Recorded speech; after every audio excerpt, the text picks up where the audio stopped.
Saluto a tutti, dunque siamo tornati felici di ricevere oggi al nostro spazio, questo auditorio, per ricevere ogni nuovo Monti, Giacomo Dier, per la seconda parte dell'opera di Giacomo Dier.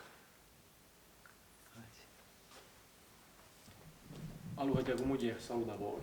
Salute. Per dunque, questa seconda parte di Astonda, l'opera romanzesca, dunque abbiamo all'occasione della prima parte dell'intervista, chiameremo così, abbiamo smacciato appena un terreno, anche grandi, diciamo, linee di forza e grandi tematiche di questa opera assai ricca.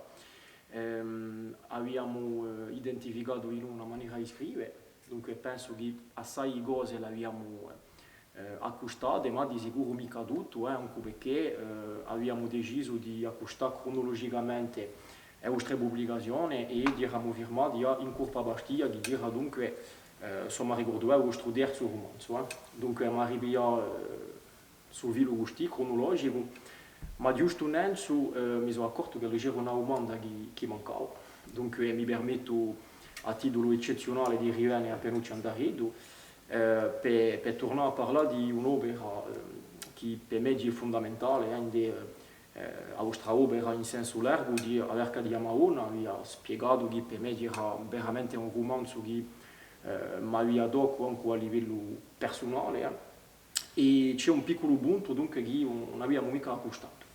Dunque abbiamo detto e visto, abbiamo sviluppato che c'era nella vostra opera una dimensione postmoderna e all'interno di questo postmodernismo letterario che avete in una certa misura trasposto e portato in letteratura corsa c'è un concetto diciamo secondario che si chiama la metavinzione storiografica. Allora, in poche parole di sicuro mi permetto giusto di dare qualche precisione. La metavinzione storiografica è il fatto di porre in dubbio l'obiettività di un romanzo storico e rammento che in parte Averca di Amaona può essere letto in un come un romanzo storico posto che c'è un fatto di storia all'interno che è Notre Dame du Grand Retour, dunque questa mossa di proiezione mariale. E in un romanzo non date mica una spiegazione sicura, una spiegazione diremo fatta bella di ciò che è stato questo avvenimento per Corsica e dunque abbiamo sul dubito e firmiamo con un'incertezza, non si sa veramente se è stato o una mossa di fede sincera o allora piuttosto una manovra politica che tanto veniva dall'insù. E in più veramente che Maria Laura, che è la protagonista, che è l'antieroina, che tocca progressivamente da scimisia, anche se lei è una scimisia o diremo una situazione psicologica che in realtà viene da lontano. Sia come la sia, non abbiamo mica una risposta sicura di ciò che è stato l'avvenimento. E qui penso che lo corrisponde abbastanza bene sul concetto di a metavinzione storiografica, vale a dire una storia che un po' mica è capita di maniera semplice, c'è sempre un debole su questa nozione di complessità. Dunque io mi volevo bene questa questione qui, quando avete accostato l'avvenimento storico di questa maniera complessa, di questa maniera ambivalente e plurale, ci avete pensato a questo concetto qui di metavinzione storiografica, perché corrisponde veramente a questo, secondo me. Allora, per farla corta, perché l'affare è durato un tempo, io quando ho scoperto soprattutto la reazione, prima la cosa che mi ha veramente stupito è la reazione di mamma quando ho parlato di Averca e Madonna, perché io ho parlato di Averca e Madonna perché aveva un ricordo che aveva scavato, di prima è stata una visione, dunque una visione che io conto parecchie volte, non c'era radio mica, in una girata ho visto una statua di una Madonna con Gesù, un zidelluccio in collo. E allora per me è stato veramente qualcosa. Infatti c'era un fenomeno, diciamo, di memoria di qualcosa quando aveva io in 47, aveva 2 anni, dunque un po' più bello e un po' più vecchio ricordo. Quando ho parlato a mamma di questa, perché arriva in più, gli ha scombattia, gli ha lavorato, gli ha detto lascia questo a fare i vecchi. E dunque se a fare i vecchi non ho mica capito subito perché che non ne voglio mica parlare. E dopo, finendo le cose, la fare vecchio che ho rivisto un'altra affare, gli veramente a Madonna accanto a Santa Lucia, posto che a Madonna aveva fatto un giro di Corsica, come l'aveva fatto un giro di tutti i paesi che erano passati al comunismo. Infatti che gira, quando si guarda la storia, si vede che la resistenza contro diciamo, la colonizzazione a tempo alemana e italiana aveva avviato su verso questa resistenza aveva permesso un'epoca comunisti che avevano pigliato il potere di questi paesi così. E dunque c'è stato qualcosa che è provato, qualcosa che è stato un patto tra diciamo, l'America e la Santa Sede, così dicono, che era per far passare Notre Dame de Boulogne, che era passata già prima della guerra, per salutare la guerra che era stata evitata. E dopo la guerra che si E dopo, compiava. allora, ciò che, quando ho visto quello, ho detto, è un affare troppo interessante, troppo importante, ci sono 2 cose. E ho cominciato a scavare, a studiare, a pigliare, e ho trovato cose tremende. Perché mi ricordo su basso di Maria di Oda che dice a Zoya l'avvenimento e dunque conta, a poco preso tutto questo, ma si sente che c'è comunque una soggettività personale, perché c'è un avvenimento che addocca personalmente, che stuzzica appena la sua sensibilità anche politica e per questo che io ho pensato su concetto qui di una storia che finalmente ci sono arrivati, viene inteso, storici, non si tratta manco appena di Nialdi, e poi dopo c'è l'interpretazione che lo può avere lo storiano, ma anche l'uomo in senso largo, e ci ho visto quantunque un'analogia con questo concetto, dunque mi sono detto, avrà pensato a quello, non so. Io ci ho pensato e ho avuto la conferma, no? Leggendo dopo, cioè, come lo si era passato con Raffaele Confion che ha utilizzato la stessa cosa senza aver conosciuto a me e io quando l'ho conosciuto questo tipo ho trovato la stessa fa per fare la corta di noi questa la trova di noi in dea gente che i testimoni di Sebica Gusti che ho potuto E avete sbucinato veramente un'inchiesta. Parlando di comunismo, ho parlato con un mio amico Angelo Roveri e l'ho mandato appena come si era passato, mi poteva insegnare una persona. E mi ha insegnato una persona che era un resistente, un capo resistente, e l'ho interrogato e mi ha detto, mi ha detto, perché la Madonna, è venuta qui, ma qui è stata accolta bene, io l'ho accolta, e quando l'ho parlato, l'ho accolta, ma moglie ella faceva le vecchie come prete, ma io No, l'ho lasciata fare, c'è la libertà. E infatti, quando ho riparlato a gente che conoscevano Somne, io venivano a fare cose, ma io lo facevo scandalo. Diceva, scappate qui, un io mica vede, metteva tutti voi. E dunque l'avvenimento è stato interpretato veramente di due maniere opposte. E poi c'è anche un'ironia su brano. Penso che ho fatto i diamanti cristiani, per esempio, a Vamia, può essere, ci si può indovinare una certa ironia di noi. Non so se è un caso completo, ma idea verca. Idea verca, no, crediamo in idea. No, idea, rivengo a un libro. Cristiano.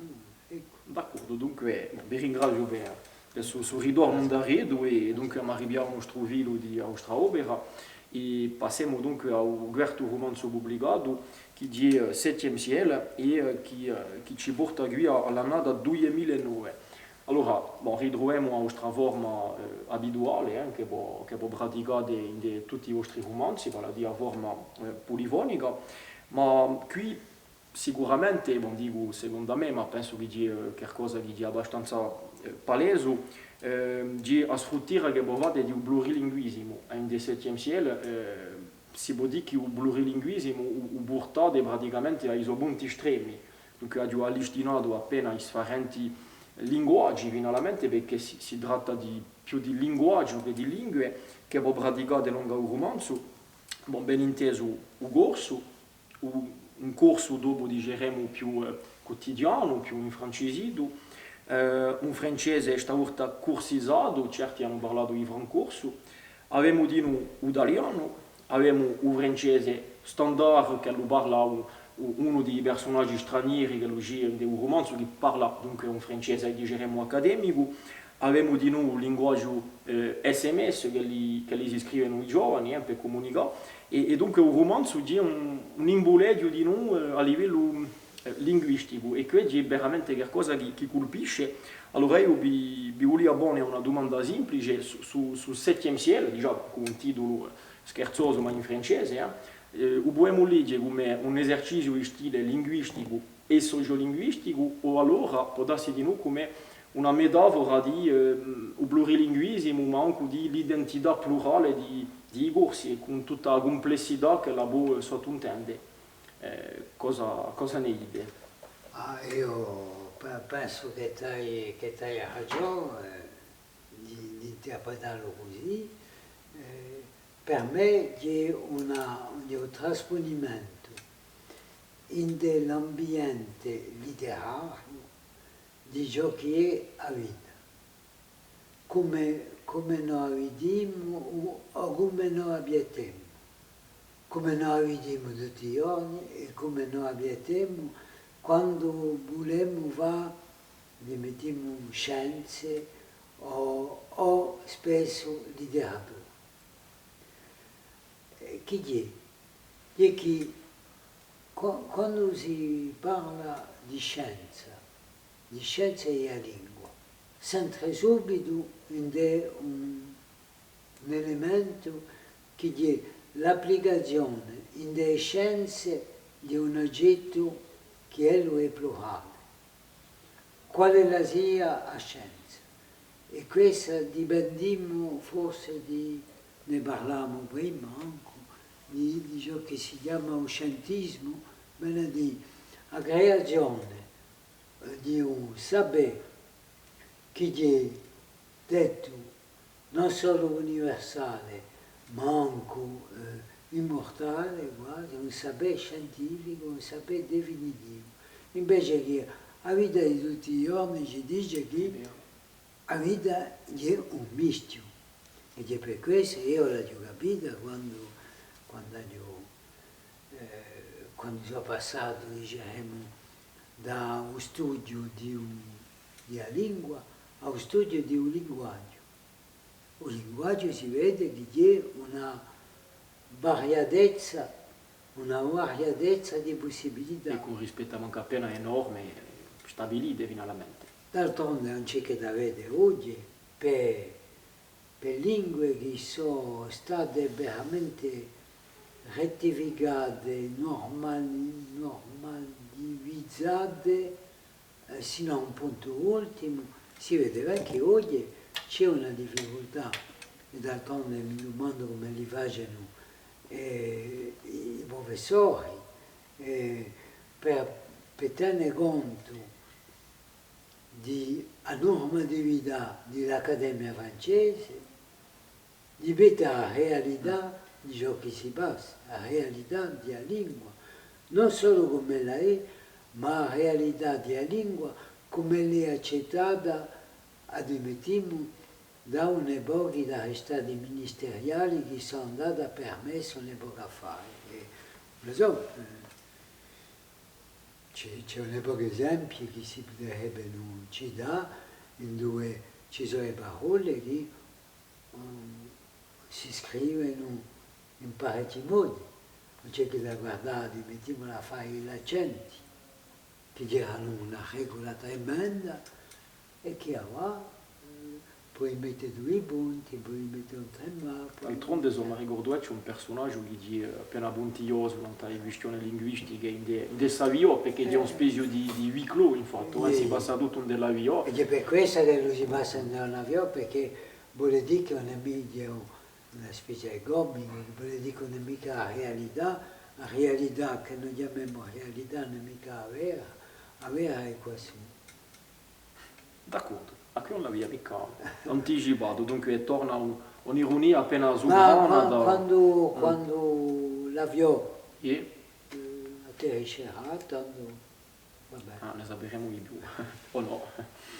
Bien, dunque sempre in settième cielo, dunque diciamo che sfruttate una volta di più la tecnica di abolivonia narrativa, dunque ho fatto da avere parecchi narratori che dicono a soia, che sovente contano d'altronde gli stessi fatti ma in un'altra maniera, dunque siamo sempre in questa complessità di vita, di punti di vista.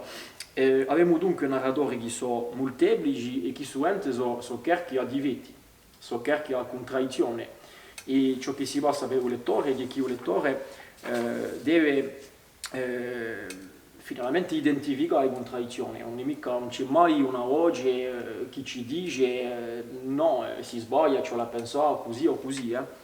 Allora io di questi narratori che sono mica troppo di confidenza, ho pensato a un concetto americano di un narratore incerto.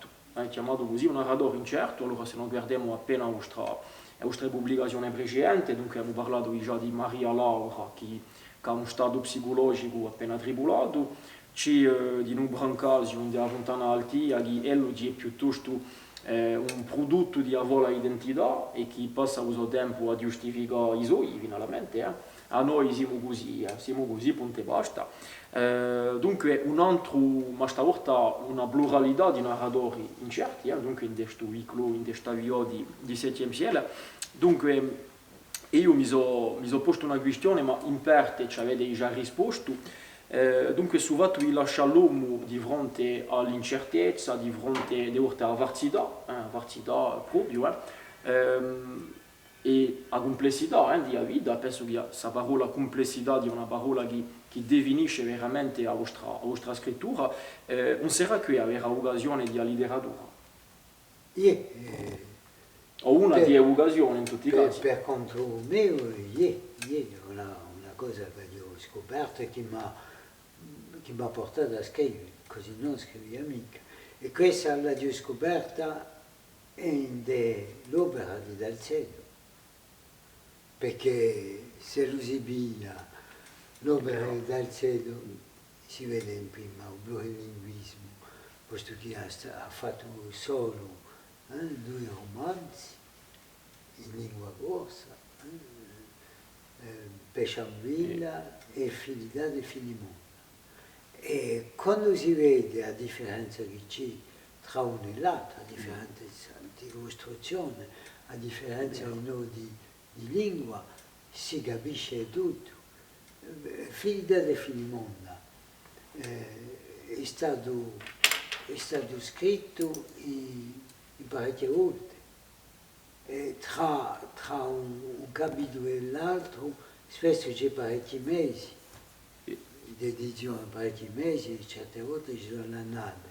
Ciò che vuole dire ciò che vuole dire che si può fare un'opera che è un'opera sintetica, ma che non perde mica la complessità interna. Perché uno che scrive, non scrive mica la stessa cosa, pur se lo stesso tema, non lo scrive mica nello stesso modo a misura che lo cambia, perché lo stesso cambia. E la letteratura, un libro, cambia come la vita. Certi romanzi che sono capitati per festeggiati da voi secoli e secoli, quando si guarda si vede che sono un momento finale, un momento iniziale, si vede che certi che ricevono, si vede, mettiamo per i premi letterari oggi, che uno che scrive un affare che riceve un premio, dopo che fa? A due maniere va, sia fare sempre gli stessi affari e a poco diventa in più senza troppo gusto, così no, dice, mi ci vuole cambiare. E questa Fidelità del Filimon è scritto così. Anche de Pescianguilla finalmente c'è una complessità, siamo vedi a vita di Dalcedo, la sua indiatura personale e uso personaggio che trova un po' a luce, vedi così, diventando breve, di noi, poi sono una forma di complessità. Ma è una forma di complessità, perché senza voler essere critico, ci sono gente che veramente si identificano a una funzione invece che hanno una natura, e che la sua natura evoluisce a misura che la vita evoluisce anche. E quasi ci penso tra la verca di Amaona e Pescianguilla ci di noi su doppio accosto di una corsica a tempo contro una tradizione cristiana e di noi un'indiatura politica che si sovrapone e di una maniera completamente differente, ma abbiamo due romanzi che rispettano e che rispecchiano poi questa complessità, con uno stile di sicuro sfarente. Lo stile sfarente perché c'è un'altra epica. Sicuro. Ecco. E che dunque uno che scrive si riadonta, non è mica attento alle differenze che ci sono in giro. Se voi volete, ma passiamo agli amici, dunque avanziamo della cronologia, siamo in 2013. Allora, prima domanda, sempre sulla figura di un narratore incerto, e ciò che mi ha appena interpellato di sa Zide Luccia, che fa da narratrice, che lo si può considerare in parte come quantunque una narratrice incerta, perché appunto di una Zide Luccia, ma allo stesso tempo ha una specie di lucidità strana quando la vede un mondo di adulti, un mondo di uomini. Dunque, una domanda corta, perché questa scelta qui e può darsi cosa ci fa capire giustamente nel mondo di uomini. Giusto appunto ci face ciò che tu dici la verità. Anche se è complessa. Anche se è complessa, perché questa complessità si vede attraverso giusto appunto lo sguardo che è quello di un zitello che passa spesso come qualche sia che deve fare tutta la sua formazione, andare al di là di ciò che è l'impressione, invece che spesso si vede tutto ognuno quando lo sente i suoi figlioli o i giovani che sono accanto a lui, sente che a tempo c'è un'invenzione, c'è un'immaginazione, ma ci sono di nuovo fatti che a un momento dato rispecchiano una verità che non era mica percepita. Non hanno mica filtro in Sicilia, dicono cosa li pensano. Dicono questo. O allora dicono ciò che li pensano, ciò che li inventano. Ciò che li inventano E allora avevo... Perché c'è la piane, c'è la cacciane, anche qui, Ecco. Bon. Vabbè. Allora, sempre in i migi, ho ricacciato una piccola citazione di Patrizia Gattagica che mi è persa interessante e dice per i migi che si tratta di una dialettica tra la storia individuale e la storia collettiva. E qui mi pare qualcosa di abbastanza importante nella nostra opera.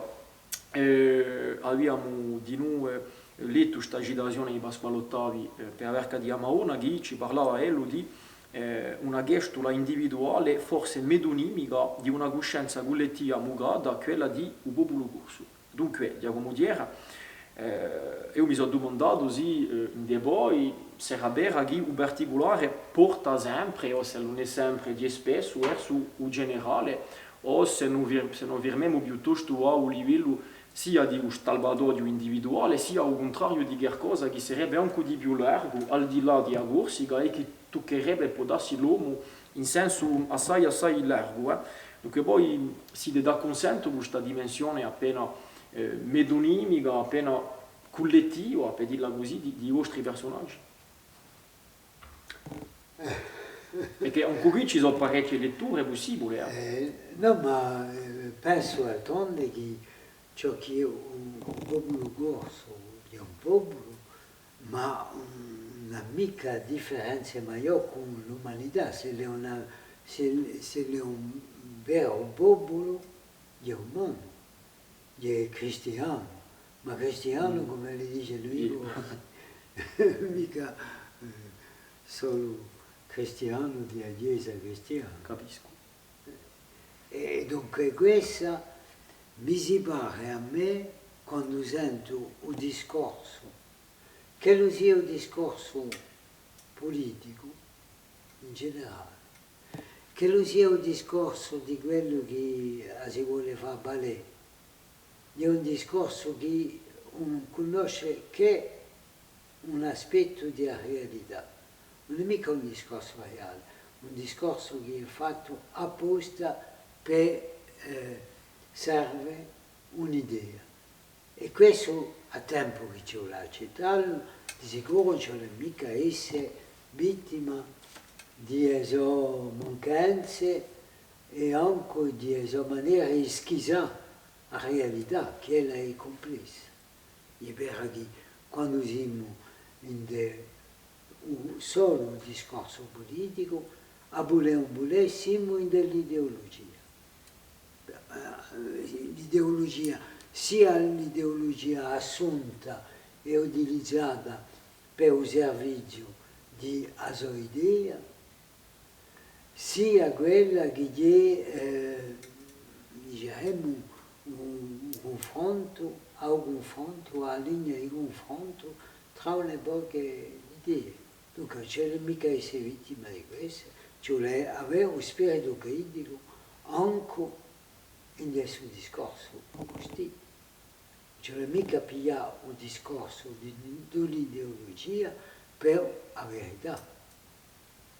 E d'altronde si sente bene da vostra scrittura di già il fatto di non avere mai un narratore onnisciente che venga puntualmente a intervenire, a dire Asoia, che è qualcosa che in letteratura corsa è avuto durante il tempo, sa oggi in terza persona che puntualmente bene e ci dice ce la fa così, ce la pensa colà, e che è qualcosa di nanta forma di già si vede, voi lasciate finalmente, date l'ergavalia ai personaggi, mettete tutti i punti di vista così, come una specie di mosaico, e tocca al lettore a un po' a identificare questa complessità sociale, ma anche di vita, dell'uomo, e è interessante perché a questo momento c'è un discorso pisio di chi sia, chi bene, e chi dà una lezione di morale ai lettori, che è qualcosa che mi piace assai, perché diciamo, non mi piace mica troppo a ricevere lezioni di morale come tutti,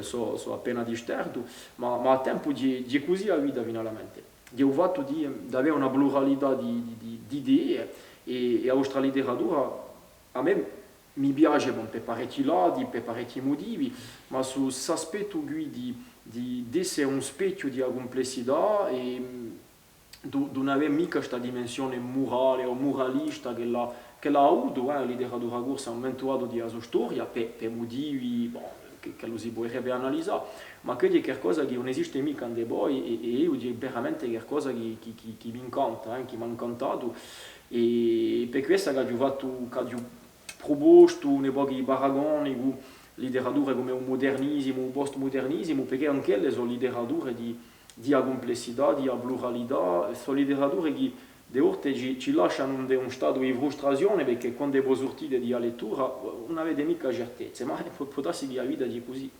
Dunque, questo è ciò che voglio dire. E dunque ne approfitto per rapporto a ciò che avete detto. Dunque poi c'è un qualificativo che sicuramente è appiccicato agli scrittori di un riacquisto, poi siete un figliolo di un riacquisto, ma allo stesso tempo avete tracciato la vostra opera personale, già in tempo di riacquisto aveva le sue particolarità. Poi sul fatto comunque di farci riflettere nell'isola, mentre c'è questo aspetto qui, di noi non sarebbe mica giusta di nialla, sul fatto di portarci quantunque su ente da un particolare a un collettivo, che lo sia più isolano o al di là, ci potrebbe mettere la tentazione di dare un bravo qualificativo ingaggiato. Dunque poi vi considerate come uno scrittore ingaggiato o mica particolarmente? O cosa ci mettiamo in questo aggettivo così ingaggiato? O indiato, come si diceva, a una certa epoca.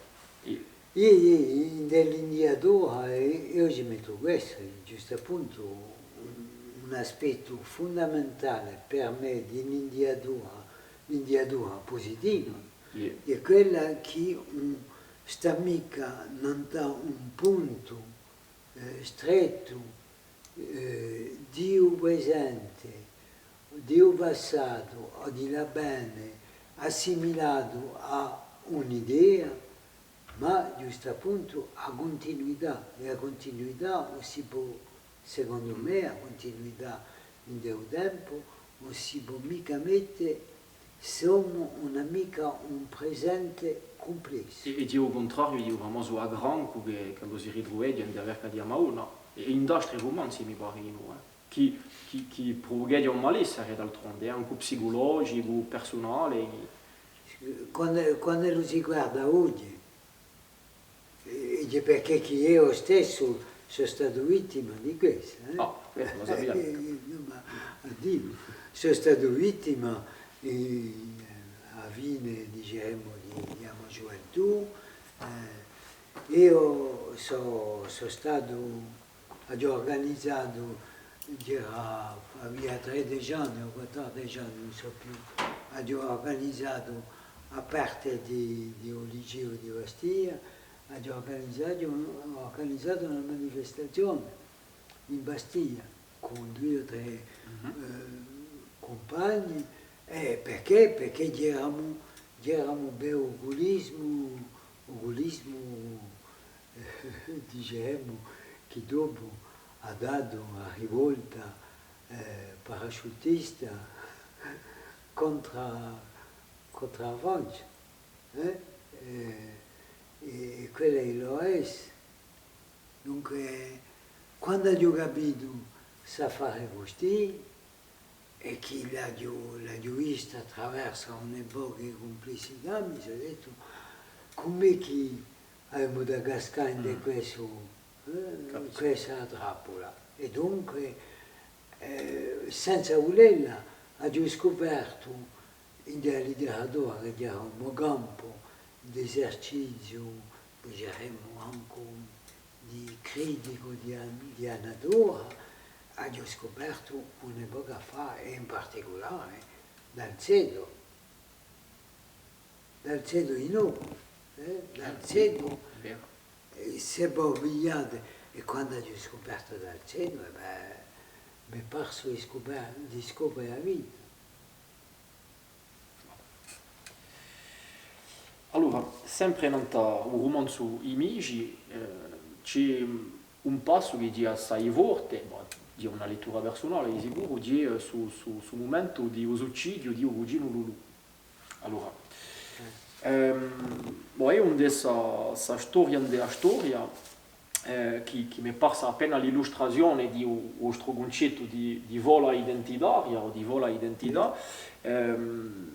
Bon, qui ci abbiamo visto comunque che cosa è forte, posto che c'è una passata che si finisce in tragedia proprio, con la morte di un personaggio. Dunque, d'après ça, come dire, a vola identità può condurre anche a cose simili, a un suicidio, perché per rammentare per l'auditori, su suicidio di appena la conseguenza di una maniera di essere di una comunità che li incoraggisce sapendo che un po' mica riesce e dunque quello di sicuro continuerà, ma la fare non viaggiano mica e dunque alla fine si lampa. Dunque a vola identità può condurre finalmente a punti così estremi. Io perché una vola è fatta per sognare, non è mica per mettere, diciamo, in Dio reale. Ci vuole passare l'universo è a vola e mica mettere a vola in la realtà lui. Perché tanto non si vede mica ciò che lei è verità. Dunque, d'altronde in dei amici, insomma, ricordo c'è un passo in dove c'è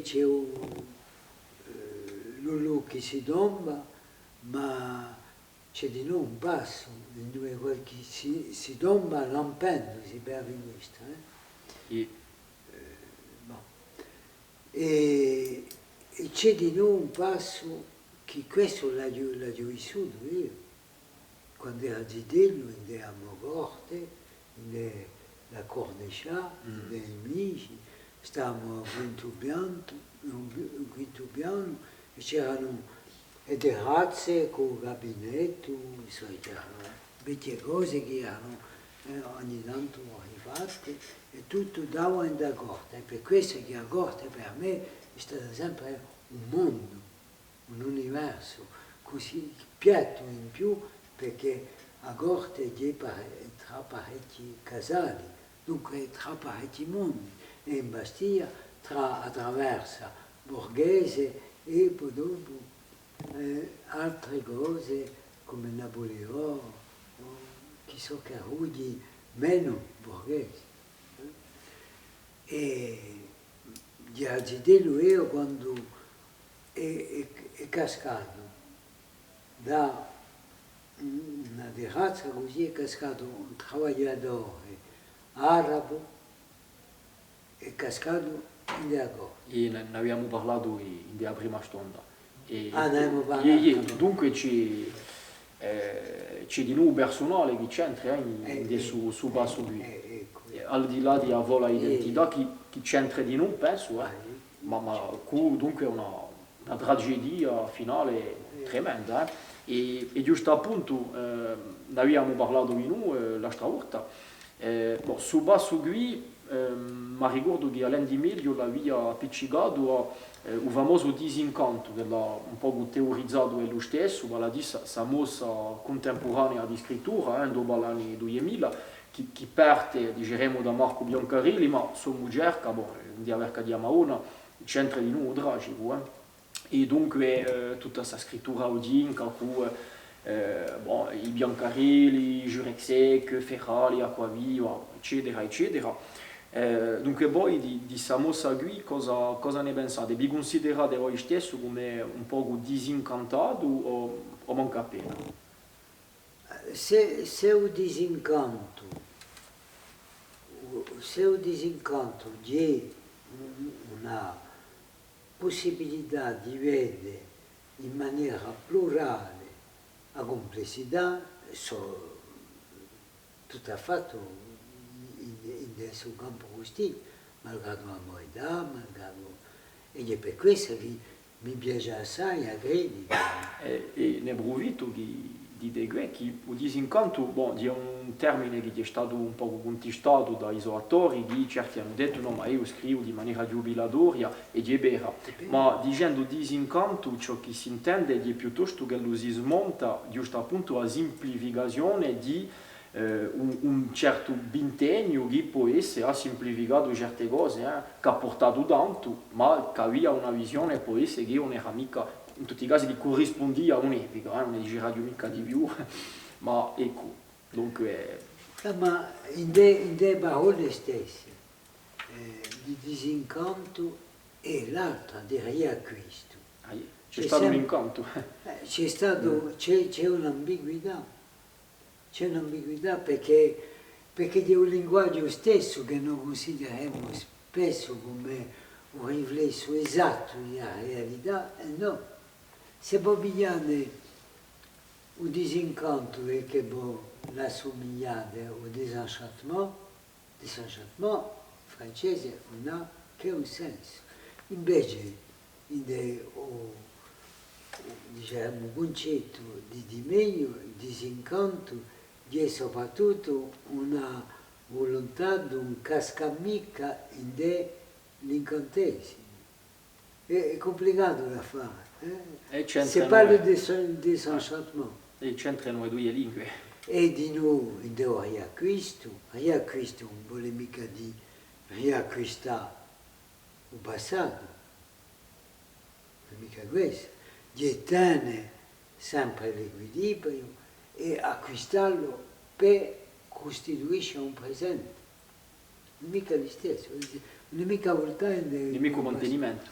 Non è mica un mantenimento, non è mica voltare al passato, no. Il riacquisto è fatto d'altronde in Renato Gotti, che ha inventato la parola, in riacquisto c'è di nuovo l'indiatura. Senza l'indiatura non c'è mica riacquisto. C'è che riacquisizione. Di un programma l'indiatura. E dopo questa parola qui è diventata sinonima di ingaggiamento, ma come lo dice Domenico Antone Geronimi, vuol dire programma. E se lo si dice programma, si dice di nuovo pianificazione della bene.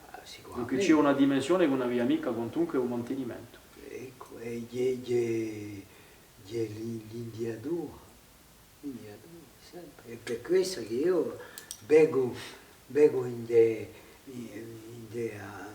l'opera che tu hai aumentato di questi scrittori, ci vengo assai possibilità. C'è mica inimicizia. Quando ci sono i problemi tra gente e comportamento, ma mica non te l'idea. Allora continuiamo il nostro giretto al balcone, dunque ci avviciniamo da un presente, dall'attualità, dunque un balcone che può scrivere in 2016 e qui fate una scelta torna, diciamo, atipica a livello di narrazione, posto che può confiare giusto appunto righe di narrazione, stavolta a, tra virgolette, una straniera, Agada o Agaduccia, che è alsaziana, che diciamo una corsa d'adozione, ma che la stessa si considera come una straniera, dunque sono mica io che dico. In der opera romanzesca di noi, sta figura di un straniero, arriviamo parecchie volte, e con l'impressione di una certa lucidità. Per esempio, nell'avvio di Septième Ciel, c'è un viaggiatore rumeno che dice les Corses ressentent fortement les questions d'identité, donc di un costato che lo si può scomparre comunque. Allora, io ho l'impressione di che finalmente ne vengo e ne rivengo a questa tematica dell'identità, passo da una cosa all'altra, ma di liado. L'impressione di che può essere, non so, una di formazione professionale, siete cercatori in sociolinguistica, avete lavorato assai l'identità di noi, e l'impressione di che su tema dell'identità è veramente un nodo di tutta la vostra scrittura, si può ripetere quasi un nodo gordiano di tutta la vostra scrittura, può darsi anche al di là, può darsi di tutta la letteratura corsa odinca, o esagerando appena, può darsi di tutta la letteratura corsa. Dunque poi cosa ne dite su questa questione dell'identità? La possiamo considerare veramente come essenziale? Secondo me sì, è fondamentale perché l'identità è una realtà e dopo è la maniera che concepisce questa realtà e di dirla. Allora io ci vengo in de me, ci vengo assai ricordi di Zidellina, di noi, come la diventa già, e il peso romanzo così ha già utilizzato, bisognato di una persona di l'Alcedo che era, che era una parente che era d'origine alsaciana e che si era mariata dunque con zio mio e che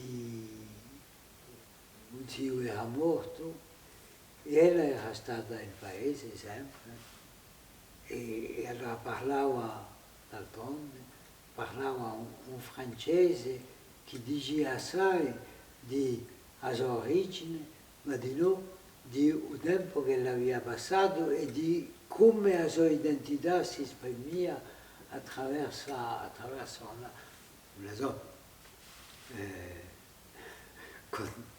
Stava a sua vicina si chiamava, di questa si chiamava Nadalina e ella a Ziona diceva Nadalina, Nadaline, Nataline, vous êtes une moulissonne. E io sentivo io imparavo a scuola con Giulia mica di questo e dicevo cosa è questo e a poco mi sono visto che la realtà era questa, la realtà e l'identità un'amica a meno di crearsi un personaggio, di crearsi una lingua, un'amica monolitica, l'identità. L'identità è plurale e per questo che io, quando l'ho capita, attraverso soprattutto la sociolinguistica e l'opera di voglio dire uomo della sociolinguistica francese, Giambattista Marcellesi, che sono andato a fare una tesi di dottorato qua su in Mont Saint-Aignan per seguire a Marcellesi ciò che lui già aveva imparato a noi i corsi a nostra identità, anche contro il partito, perché lui era fine mica contro, diciamo. E un altro sguardo. Un altro sguardo, del suo partito e d'altronde a Mulino Mia, che bene da lui, c'è l'identità molteplice. Allora, continuiamo con questa nozione di identità, di complessità, con questa narratrice Agata di Walcone. Allora io ho avuto appena l'impressione che lei era una specie d'antibrancasio, che lo al contrario di l'incarnazione di tutte le convenzioni sociali che lo giustificano, ella al contrario smonta appena questa macchina ideale, giustamente da uso Walcone, da uso promontorio di modo simbolico e smonta questa macchina di una comunità corsa sempre virtuosa, ma allo stesso tempo e ne rivengo a famosa complessità di un personaggio in che a poco casca al punto che è una specie di mica di scimmia, ma che si trova in una situazione psicologica appena complicata. A un momento dato di un romanzo piglia appena i paesi, si sente come ingirata da gente che gli vogliono fare male, dunque si sente che c'è di nuovo una progressione in qualcosa di psicologico, appena appunto come Maria Laura. Dunque, mi pare che riveniamo allo stesso punto che finalmente verità assoluta non ce n'è. Abbiamo sempre questi personaggi che portano a scoperte di verità, ma di noi sono contraddizioni, certe cose che ci invidiano a noi lettori a malfiarci di cose che dicono, ma certe cose sono assegnate sicuramente, da altre cose ci tocca tenere conto di la maniera che le sono dette, dell'evoluzione dei personaggi, dunque c'è appena tutto qui. Allora, abbiamo parlato di certe cose essenziali, abbiamo parlato dell'identità, qui ne siamo piuttosto a parlare o a riparlare di verità, di una nozione di verità o può darsi di impossibile verità. Allora, anche questo punto qui si può considerare come un punto fondamentale per poter appena capire la natura della vostra scrittura. Credo di sì, ma ci vuole considerare che la verità, se è molteplice, non si può mica assicurare con una definizione unica. Ci vuole pigliare in conto, giusto appunto, la complessità. Finalmente sono pezzi di verità che collano ad altro, ma a me c'è la bugia. La bugia perché c'è volontà, la bugia nasce quando c'è volontà di incalcificare la verità. La verità è plurale, ci vuole accettarla o no, io l'accetto. Si sente bene, di quel che mi piace assai personalmente.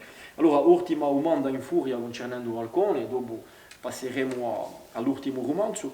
In Walcone c'è un meccanismo che è appena nuovo nella vostra scrittura, e un meccanismo che è quello dell'intertestualità, con l'impressione che la letteratura in una certa misura è determinante proprio nel destino dei personaggi, agisce come una specie di forza. Allora, ho ricacciato due esempi.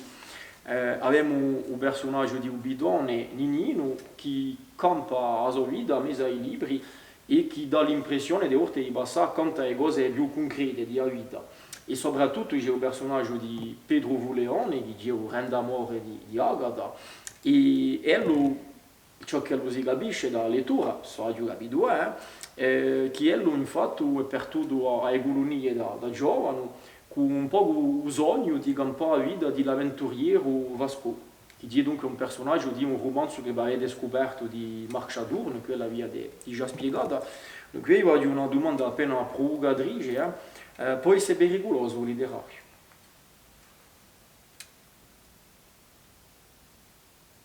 Sarà, ma non c'è mica rispondere sì o di no, sarà, ma per me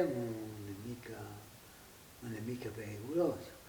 È qualcosa che ci insegna, fino io ci trovo nella letteratura, nel letterario, ci trovo tutto ciò che è la vita stessa, l'esperienza della vita di tutti gli uomini, non ci può mica dare, perché non ci può mica specchiarli sempre.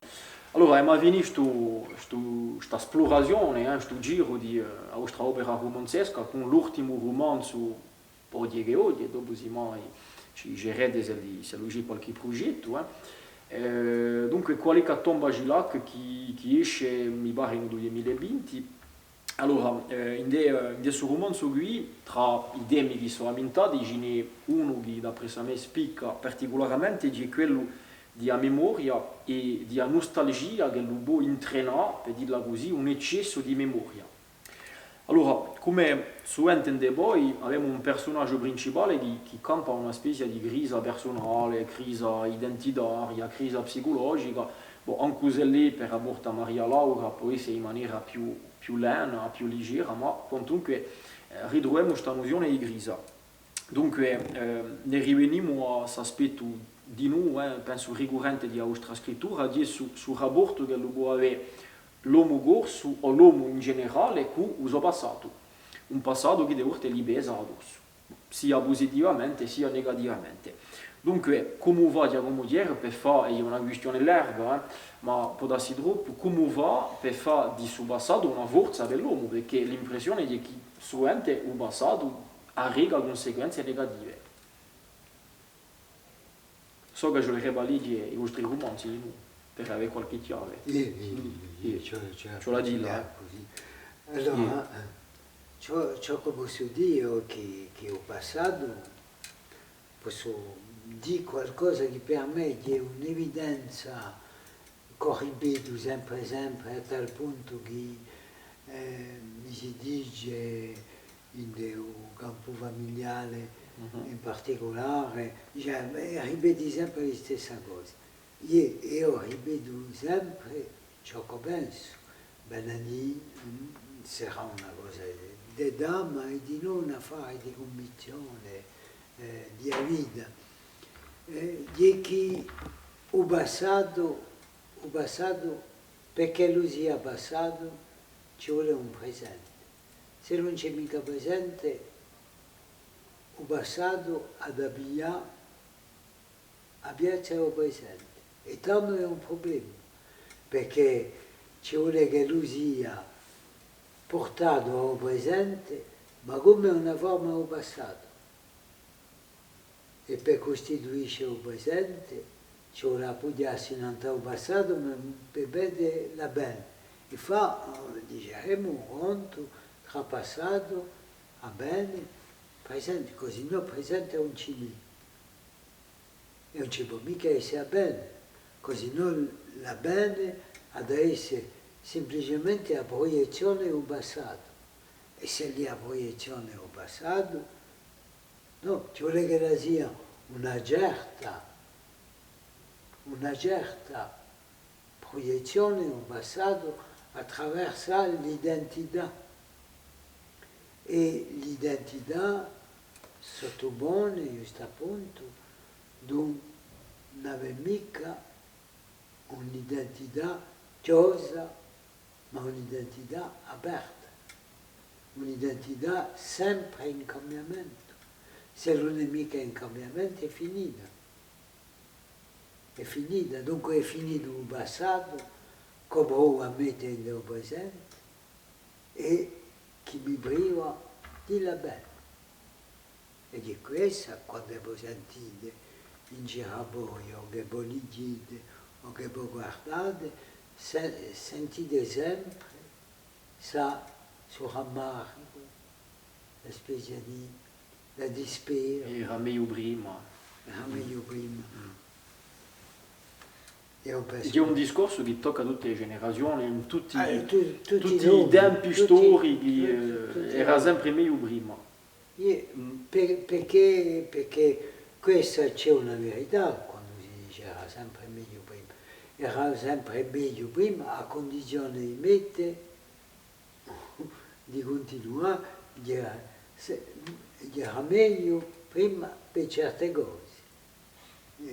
Esattamente, già scambia la prospettiva. Io conto sempre gli stessi affari, ma per me sono sempre immagini che hanno costituito a mia identità, che dopo ho trasformato e che dopo ho riscoperto perché ho criticato. Gli alimentimmo ciò che si passava quando a Madina, babbo e zia, ovvio a questi non da più, ad avere l'altro, che c'erano gente che pigliavano a credito, non avevano mica la possibilità di pagare ciò che gli dovevano, avevano 10, 12, 15 figlioli delle famiglie, e questi figlioli dove erano? In Carruggio, perché in casa non potevano mica stare, in Carruggio, al dicono erano sorvegliati. Mi dicono così, dicono io prima la gente nel paese sorvegliavano, io non pigliano mica tutto. Io ciò che veniva in Bastia e che Narcedo ha abitato in parte, ciò che veniva in Bastia, ciò che si passava nelle garuglie bastiaci, disgraziati. Allo stesso tempo c'è qualcosa che ferma dell'identità, non si può mica cacciare, dell'identità individuale, poi non si può mica cacciare, fa parte della vostra personalità.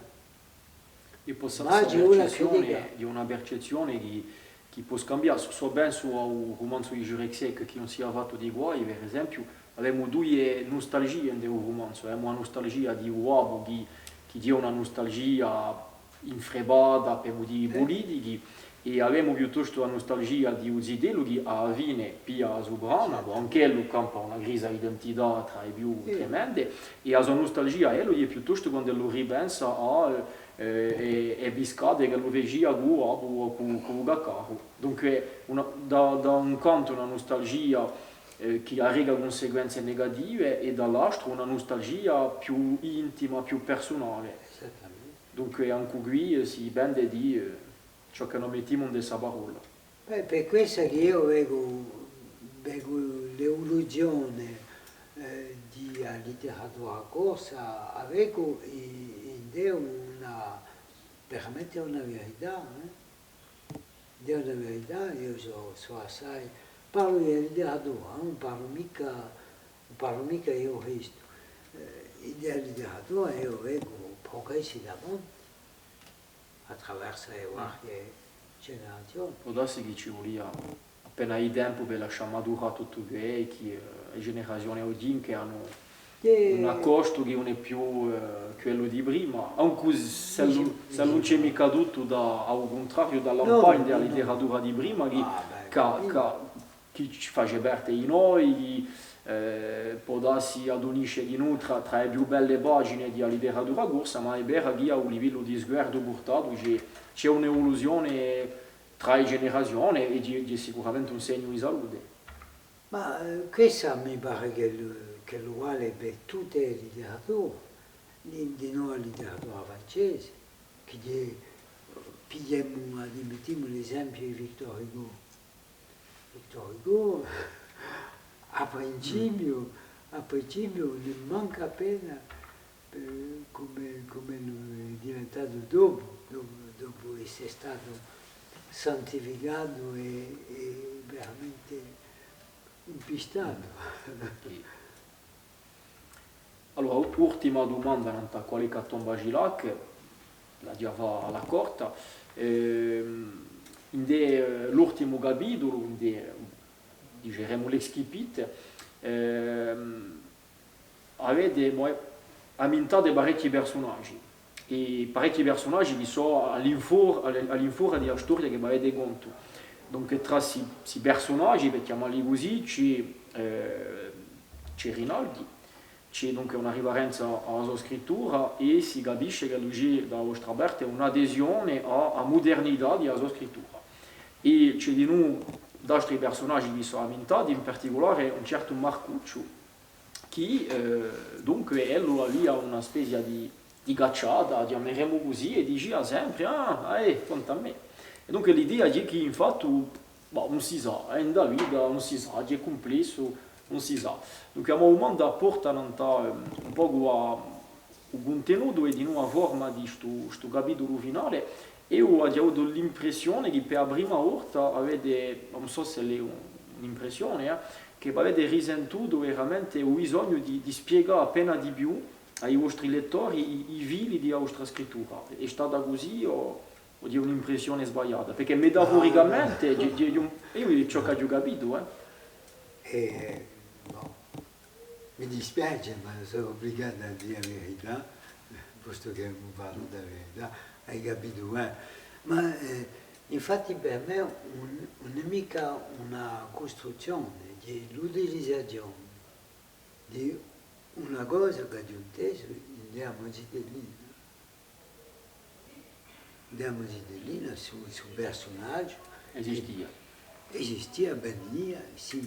Era per dire ciò che ho detto, così, venia da San Martino, se ne parlava davanti all'epizzeria di Vabbè Mamma e ci stava tutta la mattinata così.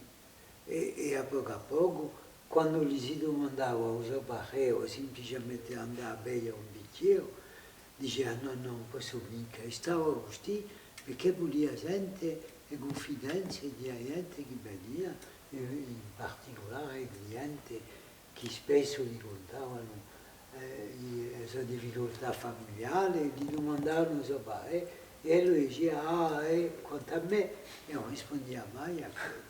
Non rispondeva mica perché non c'è mica risposta a fare, è la vita così. È una specie di metafora. È una metafora, è una cosa di diamo vita, che ho fatto una visione, ho fatto la visione letteraria, come credo in parecchi punti diamo opera, perché se no non l'avrei mai scritto, penso me. Se non avessi mica trovato in Diamo Vita la possibilità di figurare in modo reale e mettermi a me stesso in difficoltà scrivendo per creare una realtà letteraria attraverso la realtà della vita e le sue trasformazioni letterarie, non avrei mai scritto. Ma un bisogno comunque di dare appena di materia ai vostri lettori, perché io veramente ho visto una volontà mica di spiegarvi, ma di dirne appenuccia di più, di che maniera funziona la vostra scrittura, che è vero che un lettore che non è mica appena attrezzato ci si può perdere. No, ma questo ne sono sicuro, ci si può perdere. Ma per me la verità è questa, la verità letteraria. E giusto appunto ho bisogno sempre di appoggiarmi per dare a realtà, diciamo, di cittadina, di gioventù e di anni passati, di quelli che ho immaginato, che si vedeva anche quelli che ho immaginato, che l'ho contato 100.000 volte, di un fatto vero, e di noi sul fatto della persona, così, e di noi parecchi fatti e del prossimo romanzo che escerà. Va dire la mia domanda, di sicuro. Prossimo caspetto. I vostri progetti romanzeschi può darsi al di là. Che si chiama, uso il titolo, I Gannucciati. I Gannucciali. I Gannucciali. E io penso subito alla verca di Madonna quando sento I Gannucciali. Vedrai che i Gannucciali c'è una persona, un'eroina, che si sbaglia non dà un segno e un significato di Gannucciali. Crede che l'ore di Gimel ha un senso di picce. Ah, io non so sbaglio. Dunque la vita fatta così. Avevo dei gemelli, oui, à la maison, dans un étui. E dunque ha una sortita prevista per... Normalmente esce da qui a poco. D'accordo. Si spera per verrà. A dico forte che non mi senti ancora di d'oro. Da qui a verrà, non hai detto. Perché come dire, papà Pepe, vi ringrazio per tutto il due. Grazie a te e grazie di nuovo allo spazio. Sicuro. Carlo Rocchi ci porta da. Grazie.